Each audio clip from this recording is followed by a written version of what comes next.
In this short video, we'll review a few different types of posters, but then we'll focus in on a particular type of poster, the research presentation poster. Sometimes posters do the same work as flyers, just in larger format and form. They announce, they inform, they persuade. Most of us are familiar with the now iconic Obama Hope poster, which with just one word and a stylized photo presented an argument. I grew up with the walls of my room covered with band posters, and I would suggest that these posters also made an argument. They persuaded. They helped me make an argument about my identity, who I was, what I liked, what I wanted to be affiliated with. Then there's the type of poster most of us are really familiar with and that I would suggest we see the most. Do you have any guesses as to what type of poster that is? Movie posters. And movie posters have some genre-based conventions linked to what they need to do. They need to announce the release of a movie. They need to persuade audiences that they should see the movie. Rather than focus on any specific examples of movie posters, I want to instead share some images that I think reflect really well conventions in movie posters. So in these collage pieces, we can see certain design conventions emerge.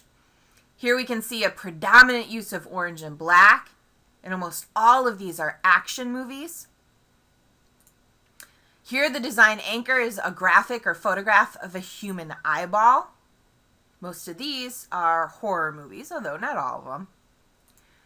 All of these movies fall into the nature category, and here we can see the dominance of blue, specifically a bright medium blue. A recent internet trend I've really enjoyed has to do with creating minimalist movie posters. Often movie posters, especially those for action movies, are visually overwhelming. For instance, here's a poster from 300: Rise of an Empire. It's really visually active. We have the key figure holding the sword, presumably having just stabbed downward. There's blood splatter. The background is split into a bluish dusk sort of image and then a bright daylight image. There's what looks like a snow light or water droplet effect over the image. There's all the text to consider. And here are a few minimalist movie posters. This type of design work has become a sort of game and a trend among designers on the internet. How can you take the plot and key elements of a movie and strip them down to the most visually minimal? So we have A Christmas Story, Despicable Me. So again, there are posters that do the work of announcing, informing, and persuading. I want to focus in now on a particular type of poster that brings with it some pretty specific conventions, and that's the research presentation poster. Research posters are most typically found at conventions or conferences where researchers are presenting the status or results of a research project. Think back to our discussions and videos about slideshow presentations. Slideshow presentations or other types of oral presentations are one method by which researchers can share and showcase their work. Poster presentations are another method. Back in my day, poster presentations were created by hand, either by drawing on poster board or by printing out separate 8.5 by 11 pages and taping or gluing them to a poster board. There's definitely a time and place for this sort of poster design.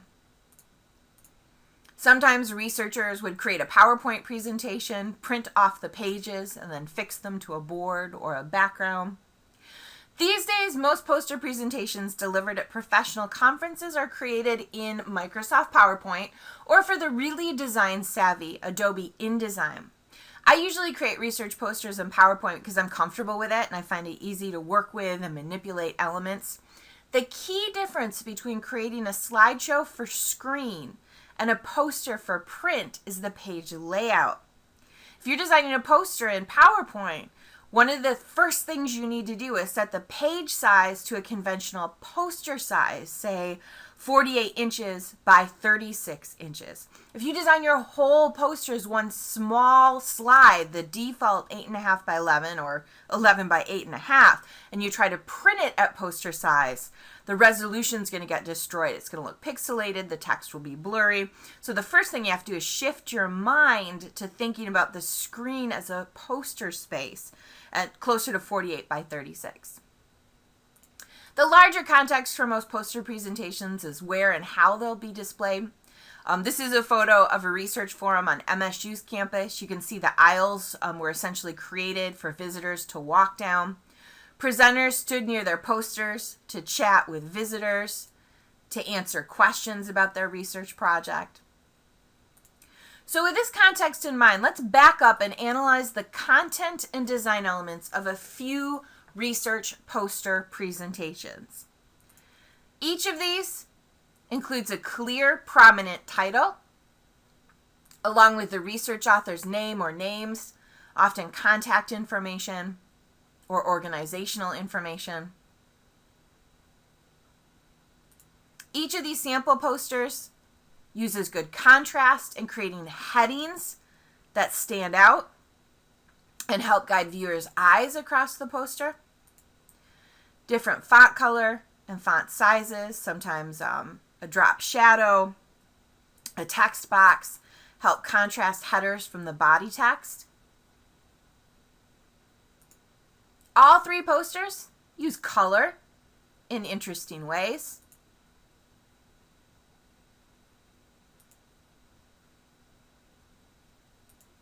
Two of the three include charts, tables, or other graphics. And two of the three include photographs. So, we haven't addressed in detail all of the design considerations and conventions of a research poster, and there are also conventions that are fairly field specific.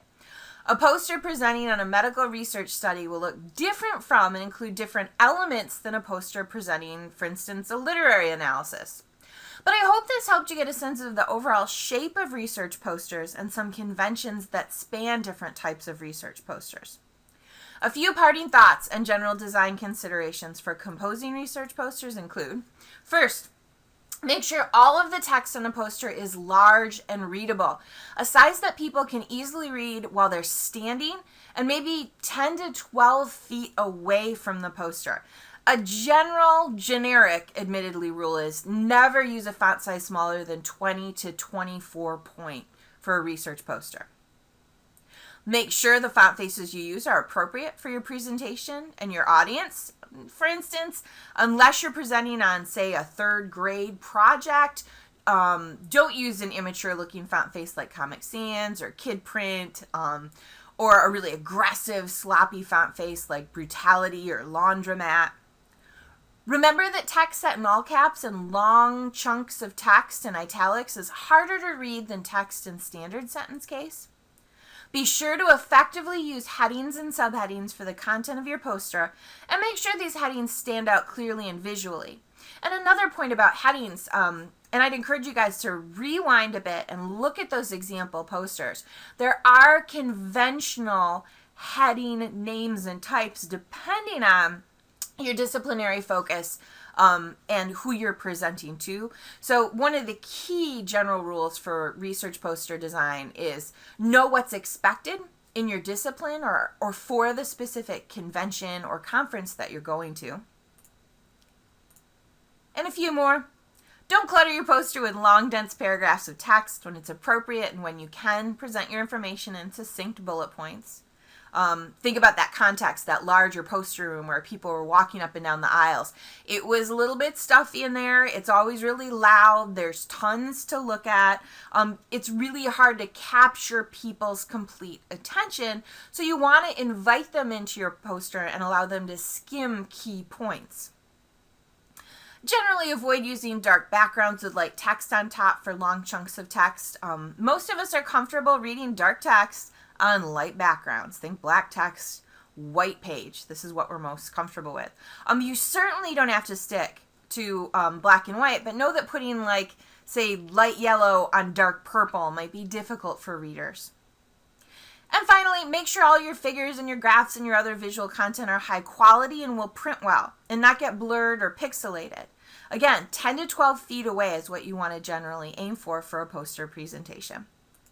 And those are some key considerations to creating appropriate, rhetorically effective, well-designed research posters.